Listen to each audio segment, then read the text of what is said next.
ನಾನು ಮೊದಲನೇ ದಿನವೇ ಭಾಳ ಸ್ಪಷ್ಟವಾಗಿ ಹೇಳಿದ್ದೀನಿ, ಬಾನು ಮುಷ್ತಾಕ್ ಅವರು ಮುಸಲ್ಮಾನ ಧರ್ಮಕ್ಕೆ ಸೇರಿದ್ದಾರೆ ಅನ್ನೋ ಕಾರಣಕ್ಕೆ ನಾನು ವಿರೋಧಿಸ್ತಾ ಇಲ್ಲ,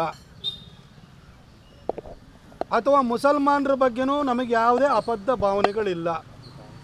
ಈ ವಿಷಯದಲ್ಲಿ ನಾನು ಮುಸಲ್ಮಾನರನ್ನಾಗಲಿ ಬಾನು ಮುಷ್ತಾಕ್ ಅವ್ರನ್ನಾಗಲಿ ನಾನು ಖಂಡಿತ ದೂರುವುದಿಲ್ಲ. ಯಾಕೆಂತಂದರೆ ಈ ಹಿಂದೆನೂ ಕೂಡ ಟಿಪ್ಪು ಜಯಂತಿ ಮಾಡಿ ಅಂತ ಸಿದ್ದರಾಮಯ್ಯನವರಿಗೆ ಯಾವ ಮುಸಲ್ಮಾನನೂ ಬಂದು ಕೇಳ್ಕೊಂಡಿರಲಿಲ್ಲ.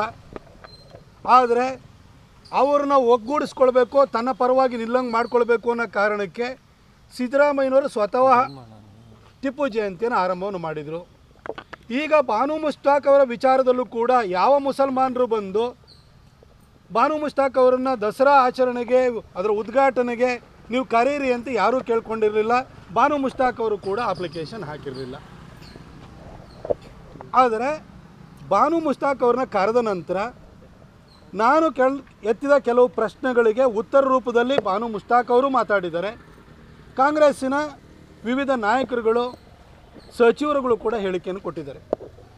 ನಾನು ಬಾನು ಮುಷ್ತಾಕ್ ಅವರಿಗೆ ನೇರವಾಗಿ ಕೇಳಲಿಕ್ಕೆ ಬಯಸ್ತೀನಿ, ಮೇಡಮ್, ನೀವು 2023ರ ಜನಸಾಹಿತ್ಯ ಸಮ್ಮೇಳನದಲ್ಲಿ ನೀವು ಏನಂತ ಮಾತಾಡಿದ್ದೀರಿ ಮೇಡಮ್?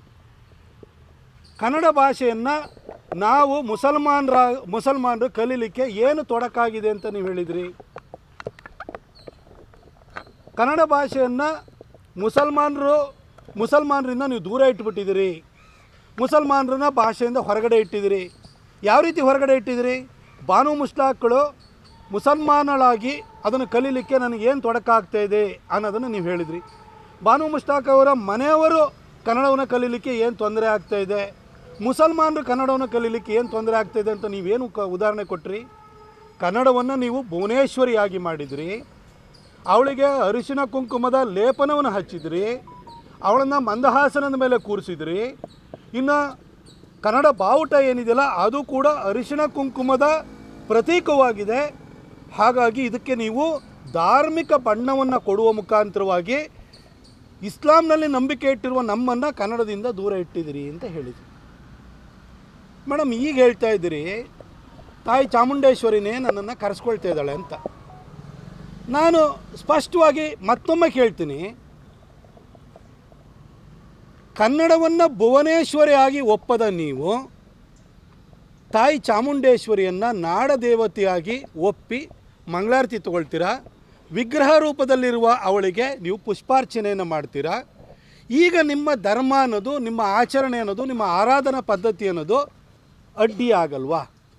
ಮತ್ತು ಸ್ಪಷ್ಟವಾಗಿ ಇನ್ನೂ ಒಂದು ವಿಷಯನ ಕೇಳಲಿಕ್ಕೆ ಬಯಸ್ತೀನಿ, ಅರಿಶಿಣ ಕುಂಕುಮದ ಬಗ್ಗೆ ನಿಮಗೆ ಯಾಕೆ ಮೇಡಮ್ ಅಬದ್ಧ? ಅರಿಶಿಣ ಕುಂಕುಮ ಅನ್ನೋದು ನಮ್ಮ ಸಂಸ್ಕೃತಿಯ ಭಾಗವಾಗಿದೆ. ಕರ್ನಾಟಕವನ್ನು ನಾವು ಕರ್ನಾಟಕ ಮತ್ತು ಕನ್ನಡ ಕಲ್ಚರನ್ನು ಯಾವ ರೀತಿ ನೋಡ್ತೀವಿ? ಕನ್ನಡ ಅನ್ನೋದು ಕೇವಲ ಒಂದು ಭಾಷೆ ಅಲ್ಲ, ಅದು ಜನರ ಮದುವೆ ಸಂವಹನ ಮಾಡಲಿಕ್ಕಿರುವಂಥ ಒಂದು ಭಾಷಾ ಮಾಧ್ಯಮ ಮಾತ್ರ ಅಲ್ಲ.